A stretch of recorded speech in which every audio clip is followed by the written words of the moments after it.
Namaste, welcome to Geeta's Kitchen. Today we'll see a very interesting recipe. All of us love this tamarind rice or Puliyogara, Puliyodarai. But today we are going to make the similar one using tomatoes, so tomato Puliyodarai. Those in the north very often refer to this as Khatta Chaval because of the sour taste. Now we'll make it with a simple process using tomatoes. First we have to dry roast a masala for this. So I am taking 1 tablespoon of coriander seeds, 2 teaspoons of urad dal, 2 teaspoons of Channa dal, and about 10 dry red chillis, and dry roast all the spices together till the dals are also well roasted.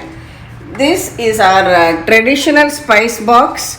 It is made of brass where we store our regular masalas which we use in our everyday cooking. You will get the link in the description box.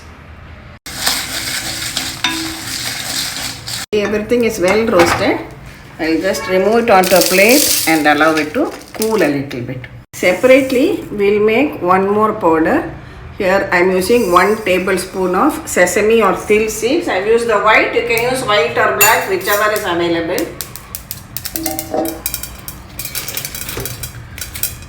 A little bit of hing and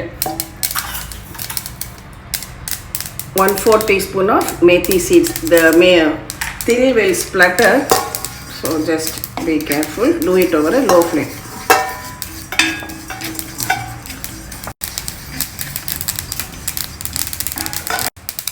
Now remove this also onto a plate. Here I have half kg of ripe red tomatoes. I have washed it and chopped it into pieces. We'll add it to the grinder jar and we'll make a paste out of this.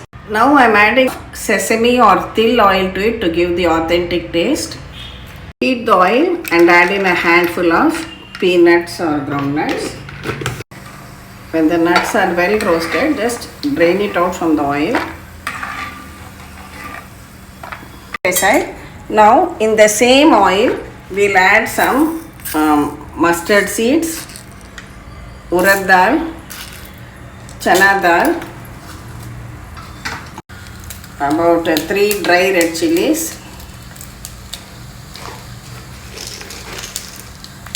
little bit of hing, and some curry leaves.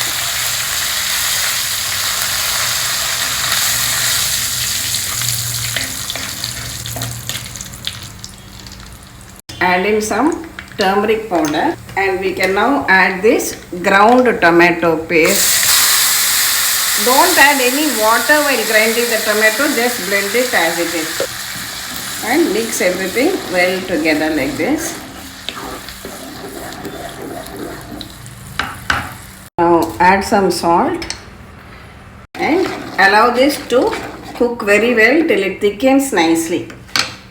You can cover it with a lid and just leave it for about 6 or 7 minutes. Now let's open this and see. Lovely. It has boiled very well. It has reduced in consistency and you can see also the oil separating at the top. Now ready to add our ground spice powder. And again give it a good mix and let it boil for a couple of minutes more till it thickens. Again you cover it because it will tend to splash. Don't hurt yourself. See, it has been cooking for about 10 minutes now. Lovely. The way the oil has come up, it has separated and this has also become nice and thick.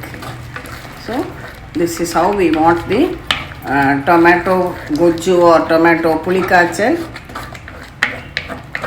or your tomato Puliyodarai mix, you can call it. We can switch it off now. Now finally add the second powder which we made of the til, hing and the methi seeds. I am adding it at last so that it retains the flavor very well and give it a good mix.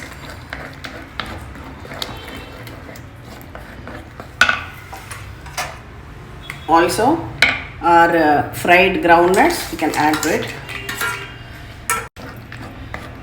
and your tomato Puliyogara Gojju is ready. So the best side dish for this tomato Pulihora is fried pappad. So I'm just frying a couple of pappads to go with the rice.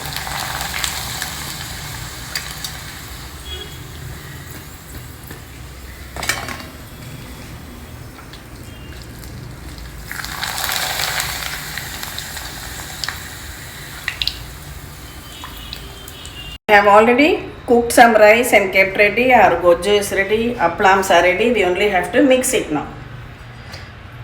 Spread the required quantity of rice, cooked rice on a plate and allow it to cool.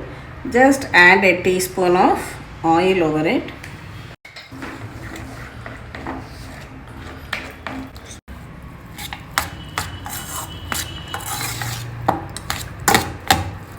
Mix it well, check for taste. If you require a little more, you can add. And then your tasty tomato Puliyodarai, tomato Khatta Chaval, tomato Pulihora is ready to be served along with some fried appalam. You can store the remaining tomato Pulihora mix or tomato Pulikachal in a clean dry jar. You can keep this in the fridge for about a week to 10 days and use it. Just adding some more of these fried groundnuts on top. Now that schools and offices have started opening up, you can definitely make this tomato Pulikachal mix. Keep it in your fridge for about a week to 10 days, or whenever you want you can make it. Just make some hot rice, mix it, and it's an excellent lunchbox recipe too. Many of you have asked me questions about cleaning of the clay kadai in my earlier video also. I told you after cooking, allow it to cool, add water to it, soak it for some time, and then you can clean it. Or if you feel it is a little more oily, what you can do is just fill it with water and allow it to come to a boil. Let it soak in that hot water for some time. All the particles and oil start floating on top. Then when it cools down, you can clean it well. And traditionally, we use this coconut husk, which we normally throw away, for cleaning this. If you have access, you can use. Otherwise, just use a soft sponge. Don't use any metal scrubber. Use a soft sponge. And as I said, traditionally ash was used to clean. Today it's not easy to find ash, so if you don't want to use a typical dishwash liquid, you can use some rice flour and salt and clean it with that also. Do definitely try out this recipe, and especially here in Hyderabad where we live, the market is flooded with lovely red ripe tomatoes at a very reasonable cost. So we have been making tomato pickle, chutney, sauce, jam, juice, salad, and today this tomato Puliyodarai also. Do definitely try out this recipe, share it with your family and friends, and we'll meet again with an interesting video from Geeta's Kitchen. Thank you.